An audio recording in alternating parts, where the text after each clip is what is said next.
Coco lives in a world of magic and fantastical creatures, where witches are the only people who could use magic, or so they wanted everyone to think. In a world brimming with magic, a young girl named Coco lived with her mother who worked as a fabric dealer. Ever since her birth, she had always been fascinated by the magic in the world, and believed that witches are the coolest people in the world. All she ever wanted to be able to perform magic herself. But she knew that she was dreaming about something impossible, as her mother told her about it multiple times, that witches were born and not made. She was a hard-working girl who took all the fabric to a nearby pond to wash them by hand and make sure that they were perfect for the customer. Even the pond was blessed by a witch, as no matter what, the pond cleaned itself with magic so that humans can use it for washing clothes and even bathing, without corrupting the waters, which were also a life source for the animals living in the area. Coco returns back to her house after washing all the clothes and climbs on top of the roof to dry them out. While pretending to be a witch who knew how to make things fly, she suddenly notices a flying horse carriage right over her. She was delighted to see the magic in the air, but to her surprise and happiness, the carriage started descending near her house. She immediately gets excited and runs down the staircase to find her mom and tell her about it. But when she opens the door, she ends up bumping into a white-haired man who is trying to act like the discount Gojo Satoru. She immediately apologizes to him, and he smiles at her, claiming that it was his fault as he was standing at the wrong place. Before she could reply to anything, she overhears a bunch of women going over the fabric in the store for sale, and discussing how they can't believe that they are getting such amazing fabrics in the middle of nowhere. Her heart fills up with joy as she wonders whether these are the people who came in the flying carriage. But Gojo tells her that he is not with them actually. Coco's mom tells her to stop standing there and help her with the customers. She then turns towards Gojo and asks what he wants. Gojo replies that he is looking for a specific smoke-colored fabric, but tells them that he can come back again if they are busy right now. Coco intervenes and tells him not to worry as she can help him with the fabric. Gojo is a little surprised since Coco looks pretty young, but her mother tells him not to worry about it as he is in good hands. Coco immediately turns towards her mother and asks whether she can go outside and have a look at the flying carriage once she is done. And her mother immediately reminds her that she is not allowed to mess around with the property of their customers, but she promises that she is only going to look at it from afar and won't even go near. Her mother finally agrees, and Coco happily returns back to Gojo and takes the measurements from him before heading into the back room. She quickly finds the color of fabric that the man needed and lays it on the work desk before getting out her tools as she starts measuring the length of the fabric. She then takes out a wooden pencil dipped in charcoal and marks the end point before calming her breath down and creating a straight line with the charcoal in one go. With that done, she takes out the shears and uses them to cut the fabric perfectly straight in one go without skipping a single beat. She was so engrossed in her job that she didn't even notice that Gojo was standing there the entire time observing her as he picks up the fabric and claims that he is surprised and impressed by the incredible focus and steady hands that she possesses. There was no hesitation in her movements, and her finishing was precise and perfect. He claims that he had no idea that a village like this could be fostering such an incredibly skilled artisan, and calls her work magic. She wonders whether Gojo is trying to take her back to the Epstein's Island and tells him that her job is no magic, and it is just repetitive work. While magic is something pure and shiny, unbelievably beautiful, something so precious that she doesn't think there is any words to define that. Gojo feels the raw passion this girl has for magic, and asks why she loves magic so much, and Coco replies that when she was just a little girl, her mother took her to a festival in the nearby city. Everything was beautiful there, and while following a butterfly, she ended up meeting a masked witch in a back alley. The witch asked her whether she is interested in magic, but back then she didn't really know what it was, so the witch showed her all the things that could be achieved by magic. She was awed by the beauty of the demonstration and immediately agreed to buy the magic book and the wand from the witch. Once she returned back to her mother, she showed her the book, and her mother wondered why she would spend her money on such useless items. Coco, however, was happy with her purchase and still in awe with the magic that she saw from the witch. She then told her mom that once she grows up, she will become a witch and use her magic to make the world a more vibrant place. Her mother, however, replies that what she is dreaming of is not possible, since you can't simply decide to be a witch and use magic. It's a power that you are born with, and unfortunately, it's not something that ordinary people like them can possess. Ever since that day, it had been her dream to be able to use magic. And no matter how much she knows that what she wants is impossible, she simply can't seem to let go of that dream. Gojo seemed interested and was about to speak, when suddenly they heard some voices coming from outside, and Coco immediately rushes out to see what the commotion was about. It turns out that the carriage overturned and fell over, while the driver was still trying to get his horses in control. Coco finds two of his friends on the scene, and they reveal that they were trying to have a closer look.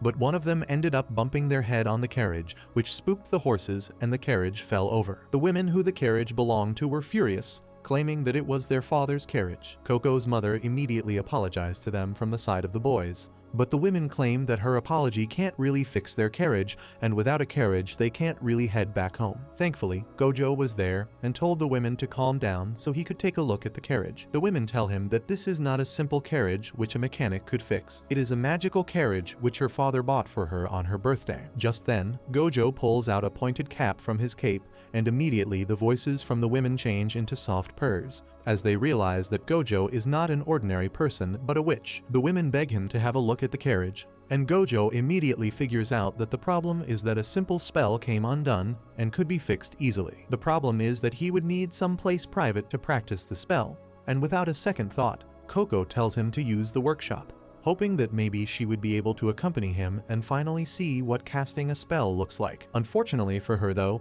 her plans come undone when Gojo tells her to stand guard outside the workshop as no one is allowed to come in. She wonders how magic is always around them, but no one has ever seen a witch perform magic, as the witches keep it as a proper secret which couldn't be known by mere humans. While she was brooding outside the cabin, she hears the sound of the boys once again, who climb on top of the roof in the hopes of peeking inside. But instead of stopping them, Coco ends up joining them, only to find out that the witch had already barred all the windows, so there is no way anyone could see inside. The boys get bored and climb down, but Coco had other ideas. She manages to get into the upper floor and grabs her magic book that she bought when she was young, and realizes that she can actually see inside. At first she tries to follow the instructions, but her curiosity gets the better of her, and she peeks in only to be shocked to see that Gojo wasn't chanting any spells. In fact, he was using his pen to draw something on the wheel of the carriage. That's when she realizes that witches don't cast spells, they draw them into existence. Once Gojo was done, he starts moving outside to call Coco in, forcing Coco to make a run for it. By the time Gojo opens the front door to call Coco in,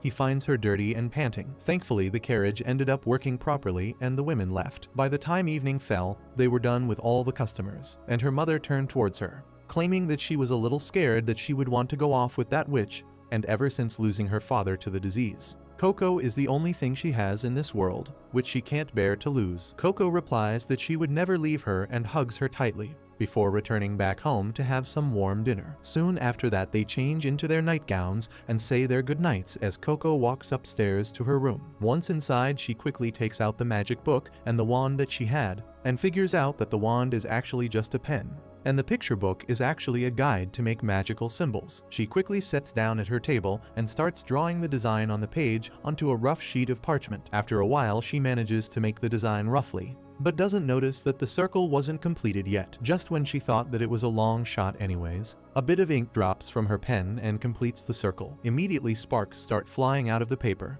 completely awing her, and she starts bouncing up and down with joy, realizing that she just performed real-life magic. That was the start though, as she immediately starts trying all the different sorts of magical symbols from the book, and even manages to start a fire on her paper. After several tries she starts getting the hang of it, and realizes that the bigger the drawing the more powerful the spell is, and the neater drawings produce spells that last much longer. But being able to draw big and neat is pretty difficult. She comes up with a plan to trace the drawings, as that is much easier to do compared to copying it. So she turns a new page and starts tracing the new pattern. Suddenly, unbeknownst to her, darkness starts spreading behind her, and just as she completes her spell, someone grabs her from behind and jumps out the window. It turns out to be Gojo, who looks terrified and asks which spell did she just use. Coco is scared and replies that she has no idea, while Gojo continues flying in the air. Suddenly, he hears Coco's mom woken up by the ruckus and notices the entire house is turning into an icy crystal. Gojo realizes horrified that Coco just tapped into forbidden magic, but he didn't have enough time to warn her mom, who turns into a crystal alongside the house. Coco loses all control and starts kicking the witch to let her go so she could help her mother, while Gojo struggles to grab her since he can't let her go in the air. Coco, however, manages to kick herself free and would have died for it, if not for Gojo saving her at the very last second from becoming a pancake. Coco, however, is beyond terrified and doesn't care about anything as she rushes straight at her mother. She would have gotten turned into a crystal as well, but Gojo picked her up at the last moment and took off into the air once again. Coco cries relentlessly, apologizing for using magic as she didn't know what would happen, and Gojo believes her. He claims that it was all kept a secret from the masses to prevent tragedies like this. All a person need to do magic is a special ink and a set of casting seals. That's all needed to perform magic.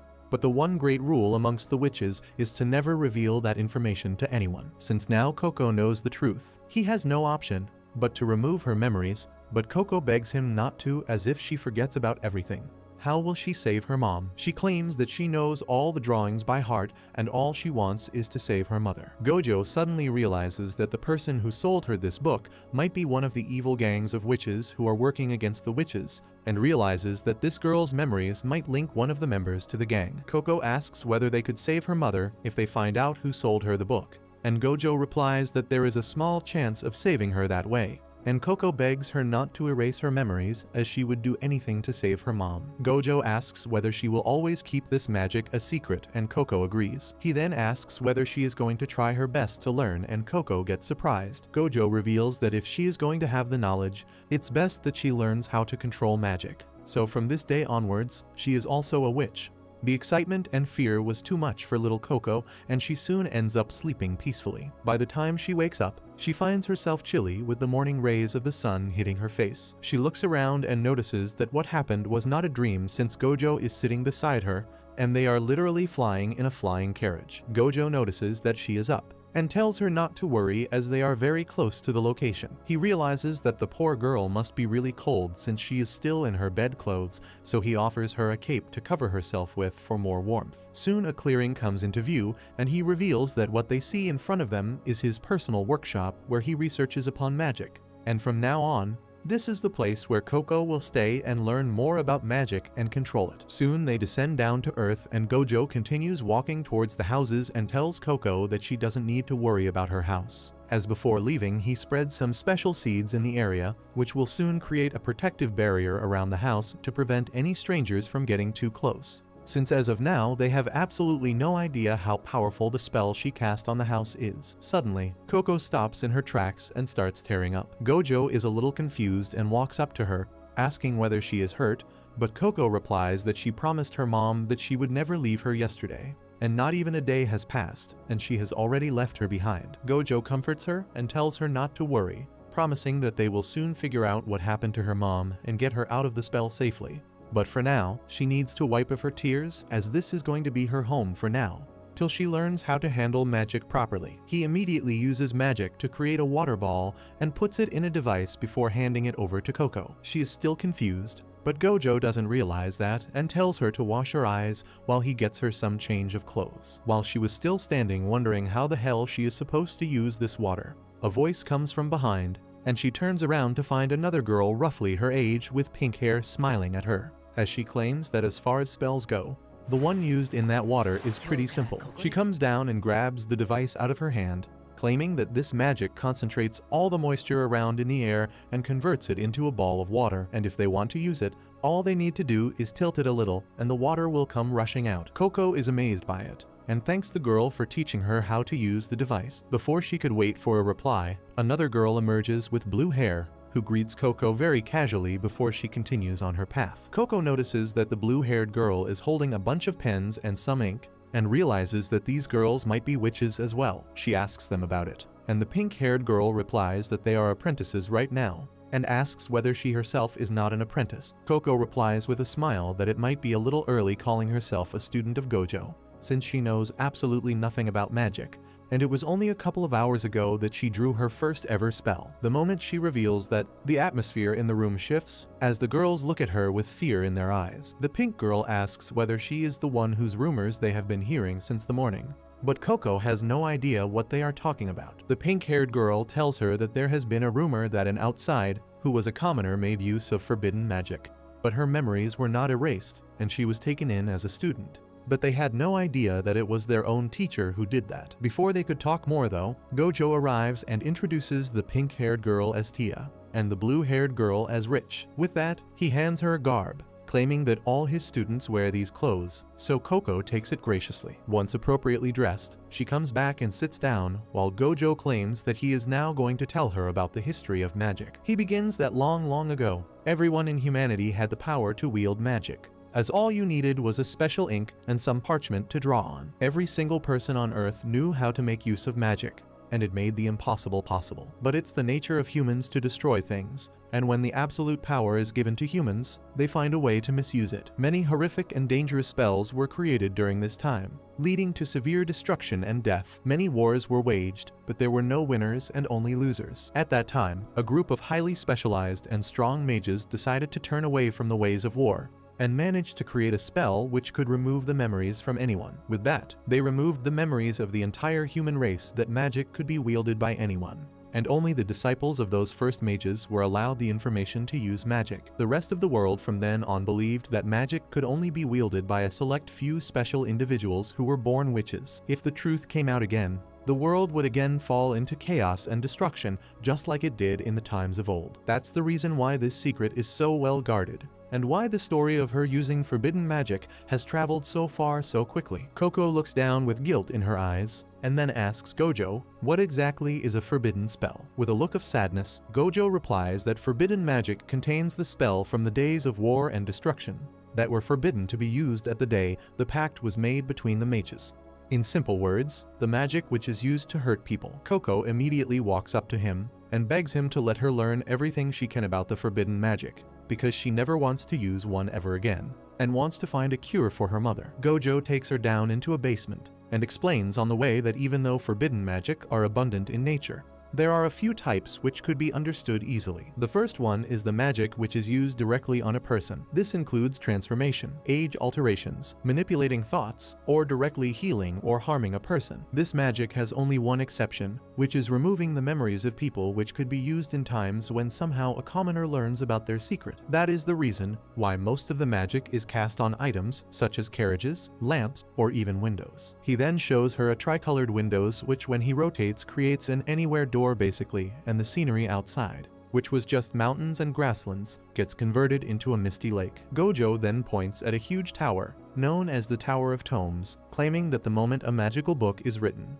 a copy immediately is created inside of it, so that no knowledge could be ever lost. Coco immediately tells Gojo to take her to the tower, as she will find the copy of her picture book non-stop. But Gojo tells her not to be so eager, and soon enough, a rumble is heard as a giant snake emerges from the lake and splashes water in through the window, knocking them down. Gojo turns back the window to return to their normal place, and explains that in order to reach the tower, they would have to go through the librarian's trial first. He explains that the Tower of Tome is guarded by 4 librarians, and in order to reach the tower, she will have to pass through all of their trials, which means that she will have to become an excellent witch before she could think of doing anything else. He realizes that he might have been too hard on the very first day, so he turns the scenery once again to a meadow of white flowers, claiming that the magic which is not forbidden is the one which brings everyone joy, so they should start there and then slowly move ahead. With that, he brings her down to her room and claims that she will be sharing a room with her roommate, whose name is Agate,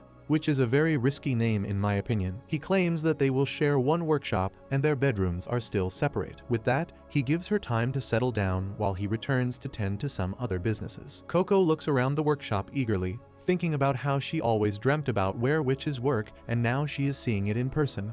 But before she could touch anything, a voice calls from above, and she looks up to find a short-haired girl hovering above. Coco gets out of the way, and the girl lands down, claiming that she is Agate and will be her roommate from now on. Coco warmly greets her, but Agate seems very cold. She coldly asks whether she is the famous outside they all have been hearing about, and Coco looks down at her feet sad. Agate then very coldly claims that she must feel bad at the fact that because of her mistakes, her mother would never be flesh and blood again. Coco immediately tries to defend herself and claims that she is here to fix that, and she will work hard as an apprentice to become a good witch. Agate, however, seems hell-bent on starting a fight, as she seems to be jealous at the fact that everyone has to work so hard, study so much, give exams till their hands are stained in ink, but even then only a few ever get the chance to be an apprentice. But a commoner who has never done anything just became an apprentice after using forbidden magic. Before things could get heated though, Tia and Rich enter the room to call the others down for dinner. That night they have a simple meal of bread and vegetable soup,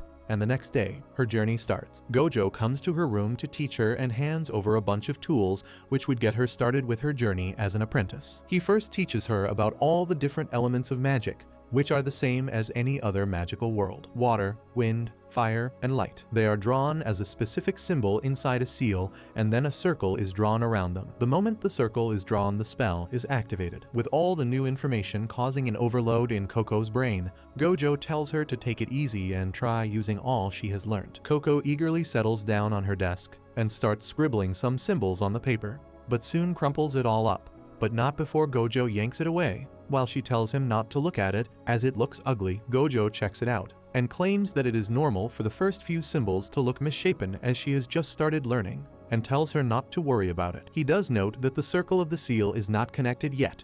That's the reason why her spell never activated. Once she completes the circle though, the direction of her magic turns out to be wrong, and a stream of water hits Agate directly, who was also studying. Her entire parchment gets ruined, which scares Coco, who immediately starts apologizing. Agate calmly walks up to her and points out that because one of her lines is longer than the other, that's why the water gushed in a certain direction. Gojo is happy with her attention to detail and reveals that he is going to the Great Hall of Mages for a couple of days. Until then, he tells Agate to help Coco learn about magic as much as she can. The moment Gojo was gone, Agate turns towards Coco and tells her that the cushy little lessons are over, and now she will take her true test and teach her. Coco was a little shocked, but decides not to say anything. And the very next morning, Agate takes Coco near the magic window and tells her to get ready to take her first test.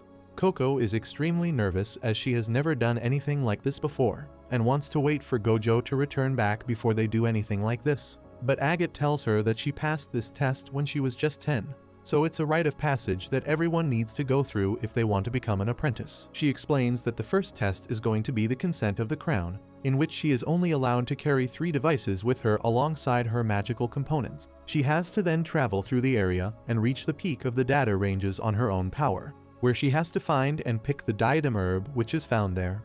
Agate hands her a guidance orb, which will point her to the right direction, and also gives her the water magic device to carry water with her. Agate claims that even though she is allowed 3 items, she can only use 2 right now because of her low level, so that's what she should try with. Coco nods and puts everything in her backpack, while Agate turns the magical window to the location where Coco will have to start her journey. But before leaving, Coco asks whether she can have those magical pair of shoes as her third contraption. She claims that she saw Gojo use it when he saved her life, and she saw Agate use it too the other evening, and wonders whether she can borrow it for the test. Agate lets out a sight and takes out her shoes before pushing them in Coco's hand, and then pushes her out of the window so that she can start the test quickly. Once Coco was out in the jungle, Agate calls out to her and tells her that she should try her very best, as everyone is only allowed to give this test once, and if they fail, they will never be allowed to become an apprentice ever again. With that, Agate disappears, leaving Coco completely on her own in the middle of nowhere. Coco gets back up, but suddenly feels terrified of everything in this new area. She talks to herself and manages to calm herself down, after which she takes out the guidance orb and realizes that she has absolutely no idea how this orb works. Suddenly, the thing inside the orb starts levitating when pointing in a certain direction, while it stays still if pointed in a different direction. Seeing this, Coco decides to follow one of the paths where the orb is showing some movement, thinking that a little mountain climbing is nothing to worry about, but ends up falling face first right at the very start. She gets herself back up and starts moving with her willpower, thinking that if Agate managed to pass the exam when she was just 10, she should be able to deal with the exam as well. The way is not easy though, with spider webs everywhere and vines of trees outstretched beneath her feet, ready to trip her over. After a while, she finally manages to get out of the jungle and comes out into an opening of grassland with some ponds in the middle. The thing that takes her breath away, though, is the sight of flying landmasses above her. The orb points up, and she realized that this is probably the data range, and she was completely mistaken, thinking that they would be a mountain range that she will have to climb in order to reach the summit. She sits down on one of the rocks, disheartened, as she never thought that she would have to climb over floating landmasses, and wonders whether this is where her journey ends. Suddenly, she notices a weird-looking bird flying in the sky, and remembers the shoes that she borrowed from Agate, and immediately her mood gets uplifted as she quickly jumps back on her feet and orders the shoes to fly. Nothing happens apart from a strong gust of wind which causes her to lose balance. She quickly goes back to the log and checks the sole of the shoes, only to realize that there are some magical circles on the shoes, but they are divided between the two equally. This gives her an idea, and she stands once again and puts both her feet perfectly in line and brings them closer to complete the circle. The moment her feet touch each other, a green magical energy appears beneath her and slowly lifts her up in the air. She is beyond excited to be able to fly, but out of her excitement, she ends up losing her balance and falls back on the ground. She doesn't accept defeat though, as if she can fly, she will be able to reach the summit in no time. She gets up once again and brings her feet closer so she can fly again, but ends up launching herself like a Coke bottle with some mints inside and flops on the ground once again. She remembers Gojo's words about how she needs to walk before she could learn how to run, so she starts working on her basics and manages to float just a little above the ground and move forward. By the time evening fell, Coco was confident enough in her balance that she started going a little further up. Finally, she decided to try out reaching the first floating landmass and gives herself a sharp boost, reaching the top of it almost perfectly. But when she tried landing down, she ended up messing it and slips down from the land directly below. She starts panicking as beneath her is hard ground, which would break every single bone in her body, so she activates her flight once again and runs into another floating mass, where she grabs onto one of the vines, but that breaks as well, forcing her to struggle to find another vine which she can hold on to. Thankfully, she saves herself from falling down into the lake and holds on for dear life, while the sun sets over the horizon. She takes a deep breath to calm herself down. Coco drags herself out of the lake and starts squeezing the water out of her clothes, even removing her shoes, only to see that they are completely caked in mud and dirty. She decides to do some cleaning and takes out a piece of cloth and starts cleaning the shoe, without ever thinking about the magical seal. The worst happens and the magical seal ends up being wiped off, which sends her into full panic mode and wonders whether she could draw it back on. But that idea was short-lived, as when she brings out her bag, she finds that she ended up spilling all of the magical ink during her fall. As the sun starts disappearing, she wonders whether this is it, and that's where her magical journey ends. Back in the magical workshop, Tia comes down to call Agate for dinner and asks where Coco is as dinner is about to be served. Agate coolly replies that Coco is not here as she has gone to take the test at the data range. Tia is horrified, and she asks Agate why she didn't stop her since she only came to the workshop a couple days ago, and it can be dangerous for her all alone. Agate coldly replies that she hates people who are not good enough, especially outsiders. But she tells Tia not to worry, as Coco will admit defeat and come back soon since the data ranges are at the highest peak at this time of the year, and there is no way she will be able to reach the top even with the magical shoes. She claims that Coco has no idea about the rules or how dangerous this world can be, and Agate doesn't want people like that to become mages. Back near the data ranges, Coco decides on a different strategy and takes a boat to the middle of the lake and tries to get a hold of one of the vines during the time when the landmass comes down. But she can't reach it no matter how hard she tries. She looks at her shoes again, which aren't even good enough for floating now, as even though she drew the symbols back on it, with whatever ink she had left, but because of the water, the ink got diluted and isn't working on the wet shoe as it should. Just then a thought crosses her mind, and she wonders whether she should try and make the magical seal on her feet instead of the shoes. But she puts her shoes back on and drives that thought away, remembering that using magic directly on the body is strictly forbidden. She slumps back in her boat and realizes that she has no idea what magic she could use at this point, and wonders whether whatever Agate said was correct, and she doesn't belong here. She thinks about how anyone could draw a spell, but being able to use it properly is not the same as drawing it. She remembers Gojo looking at her cuts and calling it the true magic. That fills her with a sense of accomplishment, and she gets up realizing that she has her own form of magic. She runs off into the forest to find some sharp rocks and takes some of the dried up ink on the rock wrapped with some fabric, and then dilutes it a little with some water from her device. With that, she takes out her cape and spreads it out as if she was working on a piece of fabric. Back in her workshop, and draws an insanely sharp straight line that came from the years of experience she had with her mother. She decides that she will use the tools that she is used to and have been working with her entire life, instead of trying to learn something entirely new. By the time dawn breaks, she was done with her magical seal, and even the furry snake wakes up and decides to tag along with her. She remembers Agate telling her that if the magical symbols are not balanced, it will cause the magic to deviate in one direction, so she intentionally creates one long line, hoping that she could control the direction of magic with that. Once everything was ready, she uses her own pen to complete the circle, and immediately winds start gathering around her sail, and before she had the time to doubt herself, she is pushed forward with an unbelievable speed. She tries to steer herself on the water, but it's of no use, and the magic is so strong that it actually breaks the boat in half. While she holds on to the sail and starts flying in the air. She struggles with the sail a bit, but after a while, somehow manages to get it into a shape which makes it more or less like a paraglider,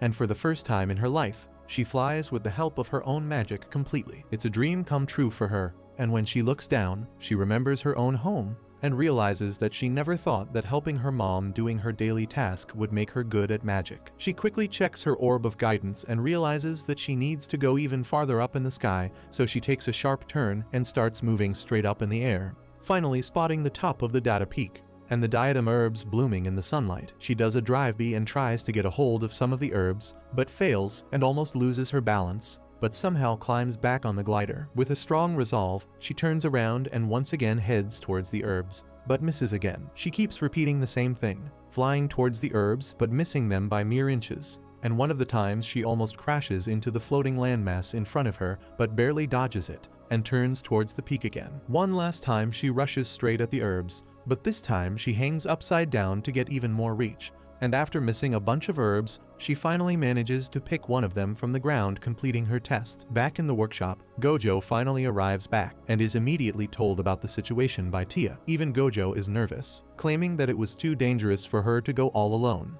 as she hasn't been living around magic like they all have, and he must go and save her. But to his surprise, finds Coco waiting for them to open the magical window with the diadem herb in her hands. Tia immediately hugs her and starts crying, while Coco smiles and moves towards Agate, who looks surprised. She shows the flower to her, but Agate doesn't reply and simply turns around before moving back up to her room. Gojo finally gets a hold of her and tells her that what she did was extremely dangerous and she could have easily died there. Besides, he claims that she didn't need to prove anything to him, as she already is his apprentice. With that, he takes out a box and hands her the official cloak of the apprentice alongside the hat of an apprentice, which a couple days pass by and finally Gojo decides to revise some of the basics with Coco and tells her about the 4 basic elements in the world.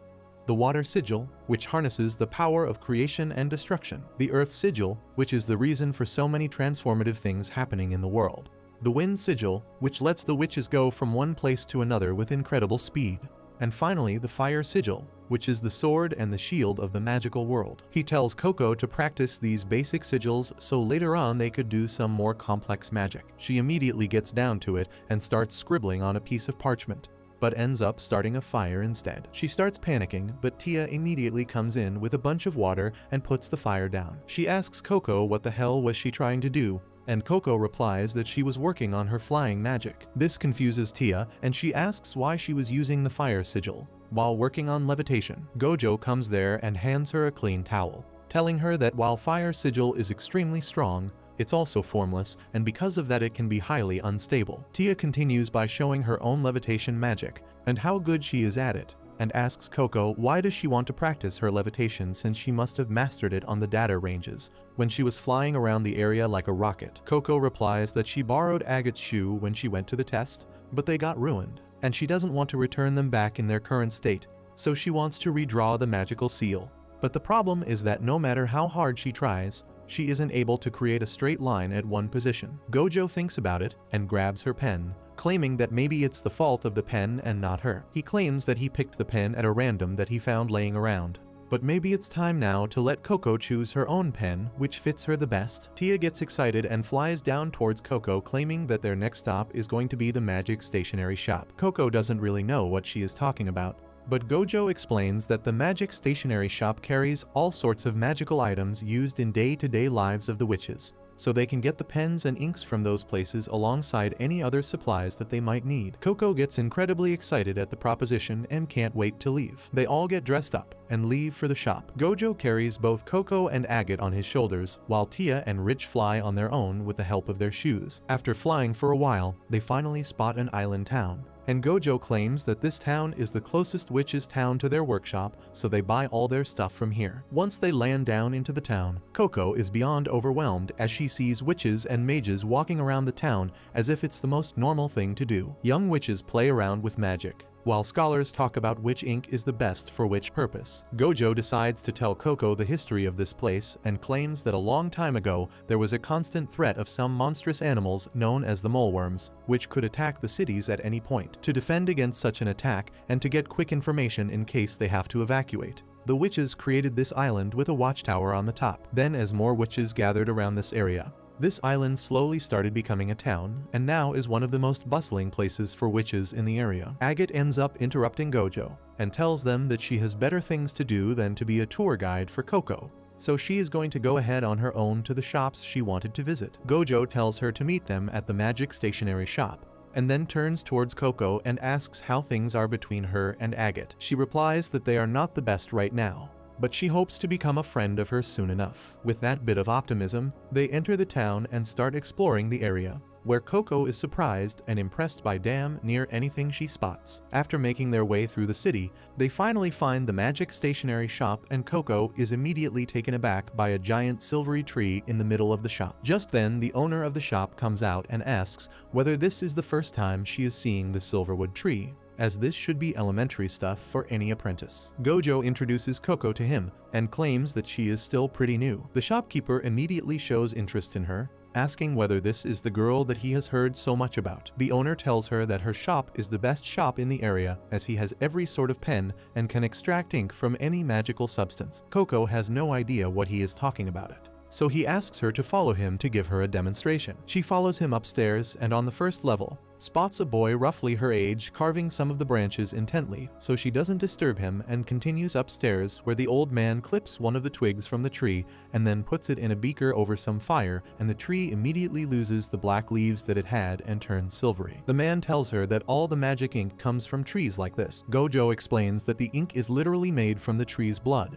which is why these trees are very important for the witches. The owner tells her that according to the legend, a silverwood tree once fell in love with a woman and offered her its bark as pens and its blood as the ink, and that's where magic came from. He then puts some of the ink into a vial and hands it to Coco, telling her that he has no doubt that she will find the pen that she wants today. She happily comes down the stairs with the two young apprentices as they discuss what kind of pen would be good for her, when Coco's heart stops as she spots the same witch who sold her the book with the forbidden magic staring at her from outside the shop. She immediately rushes out to confront her, but the witch is too fast and takes off immediately. Tia and Rich are both confused, but immediately run after Coco as she might get lost in the city. Coco continues chasing after the witch and even stumbles into Agate, but doesn't stop and continues running. Rich and Tia also catch up to Agate and drag her with them, claiming that there is something wrong. At that moment, Coco can think of nothing else but finding the witch so that she can learn how to turn her mother back to normal.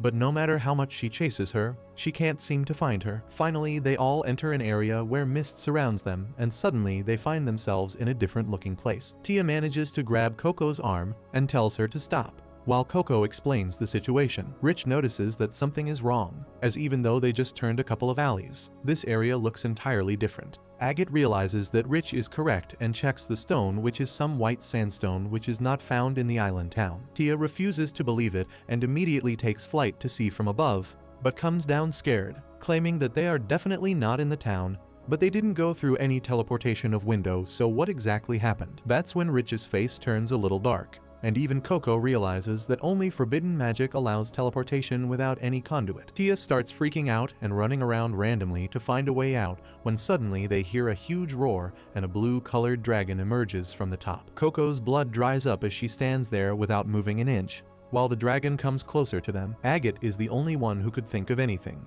and she tells them to maintain eye contact and slowly move back. They follow her command, and then once distance was created, they all take off running away as fast as possible.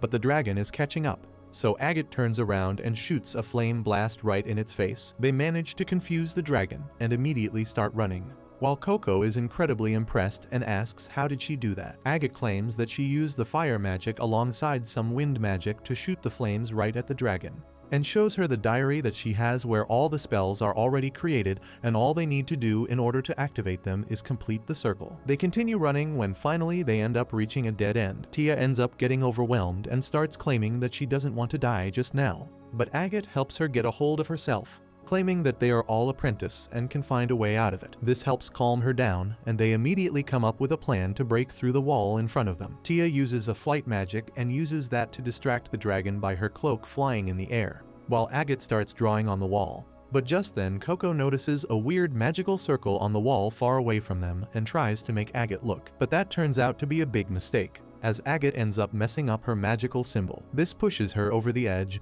and she starts talking very rudely to Coco, claiming that she should never disturb a witch while they are drawing, and calls her an idiot for turning her mother into stone. Coco stands there unmoving and hurt, while Tia doesn't know what to do. Thankfully, Rich manages to create a bunch of spells on the wall and breaks through, which the girls immediately use to go to the other side away from the dragon, while a hurt Coco stands there wondering whether she should go or just stay here and accept the consequences of her actions. Meanwhile, back in the city, Gojo is looking for the girls all over, and comes to know by the boy in the shop that he saw them chase after a weird witch with a different looking hat. Gojo realizes that it must have been the Brimmed Hat Witches, who are an organization of evil witches who want to push the world back into chaos by the use of forbidden magic.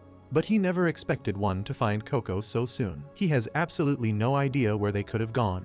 But just then, the furry creature that Coco brought after the test ends up finding Gojo and starts leading him towards the location, while Gojo prays to God that the girls are safe. The girls keep running through the endless maze as the dragon screams and howls above them in anger, looking for its next meal. But no matter how much they run, the girls always seem to keep coming back to the same location.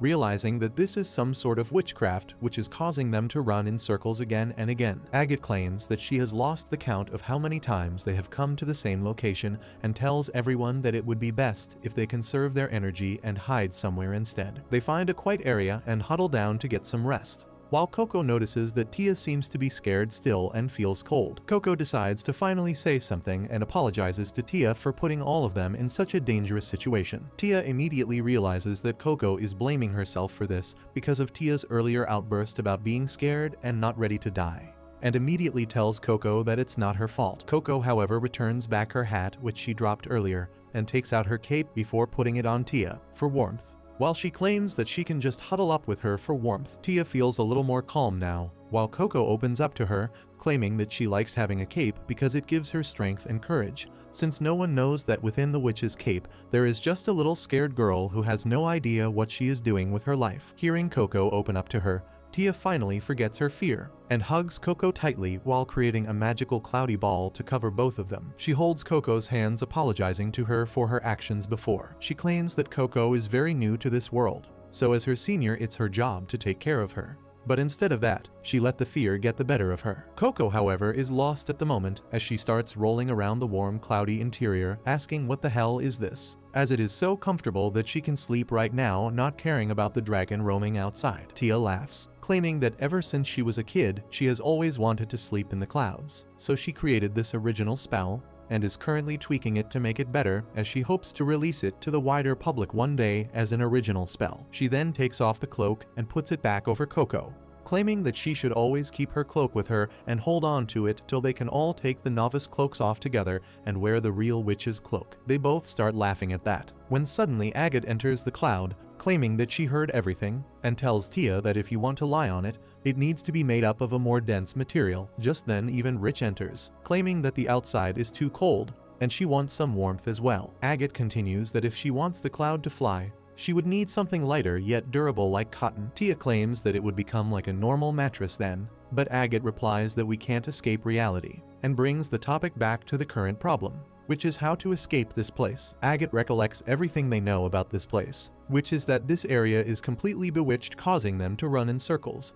But she claims that every magic requires a casting circle, even the forbidden kind, which means that they just have to find the magic circle. Coco interrupts them and claims that she thinks she saw the forbidden magic seal earlier. She takes them to a higher place and shows them the magic circle, and Rich claims that there is no doubt that it is the casting seal which is holding everything in place. Agate claims that the dragon must be guarding the magic seal, which means that they need to find a way to defeat the dragon. She starts taking out her fire magic spells, when Coco interrupts again and claims that the last time she used her magic, it didn't seem to do much damage. Tia is horrified at that, while Agate looks at Coco furiously for calling her magic weak. She quickly clarifies that she simply means that her magic was able to slow the dragon down, but it didn't do damage to it, which means that it is immune to fire magic. In order to defeat the dragon, they will have to find something which the dragon will react to and is weak against. Agate asks how exactly does she think should they defeat the dragon then, but Coco replies that they won't defeat the dragon. Agate is confused and asks whether Coco is still pissed off about what she said to her earlier,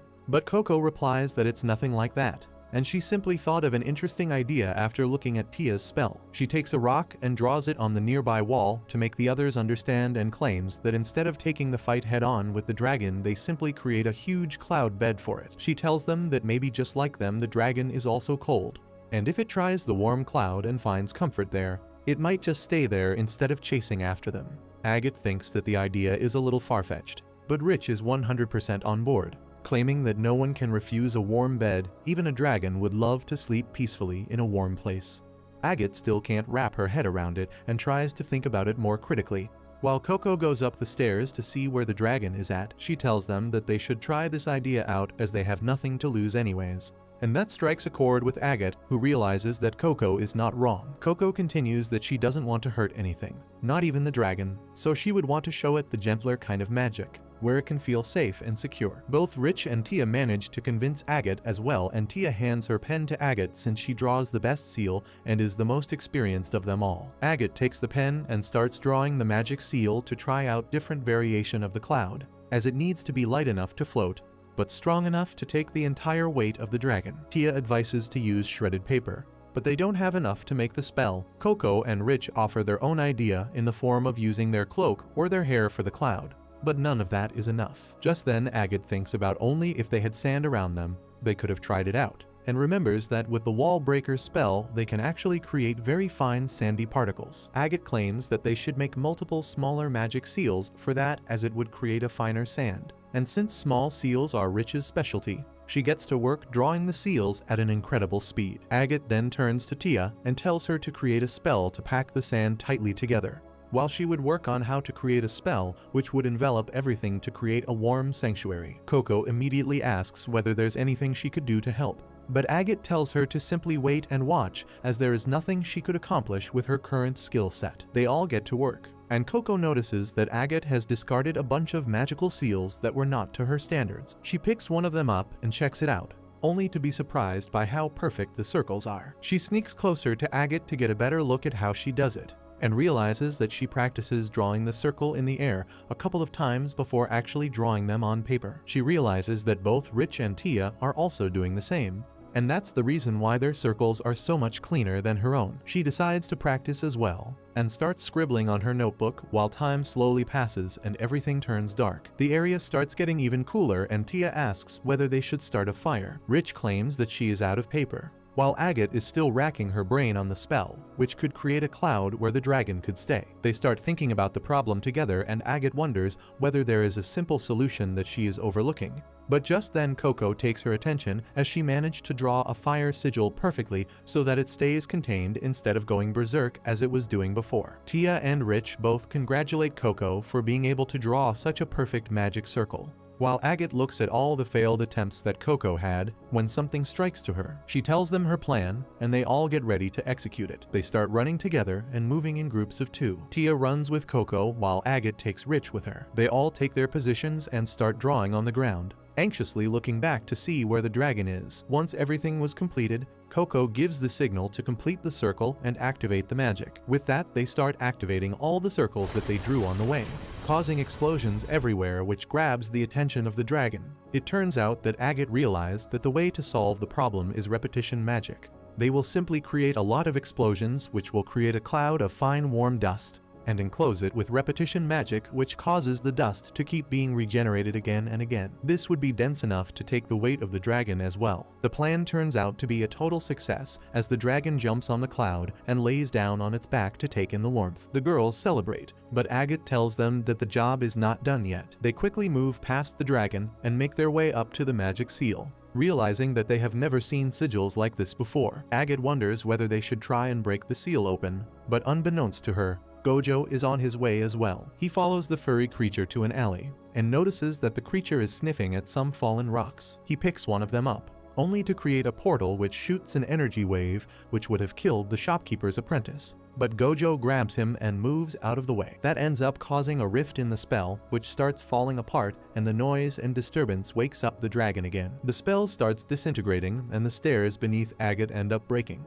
causing her to fall in an endless abyss. And since she doesn't have her flying shoes anymore, she thinks that this is the end for her. Thankfully, Gojo comes at the last moment and saves her from becoming dragon food. The dragon comes at them again, but Gojo manages to dodge it, and races up into the air through the clouds, and then uses his own magic to create a huge golden watery dragon, which dwarfs the actual dragon as it gets swept up in its jaws. And the water breaks against the floor, ending the dragon's life. Tia and Rich both appear near him, crying and thanking the god that he came, when he notices that Coco is not with them. It turns out that the evil witch got a hold of Coco, who goes unconscious while the witch tells her that she is getting Coco ready for her duty and promises to teach her things that Gojo never could. With that, she disappears, and the next time Coco opens her eyes, she finds herself in the alleyway of the island town surrounded by Gojo and the others. Gojo claims that they found her on the staircase unconscious, and suddenly wonders whether the evil witch did anything to her memories, but Coco claims that she is okay, just a little shaken up. She finally lets go of her emotions and starts crying, apologizing for putting everyone in danger.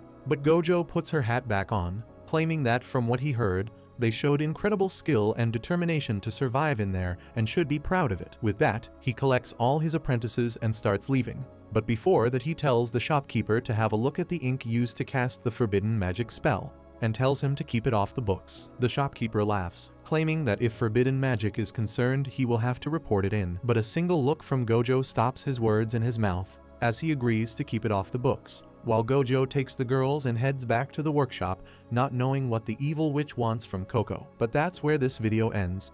Remember to like and subscribe to the channel. Thanks for watching, and I'll see you next time.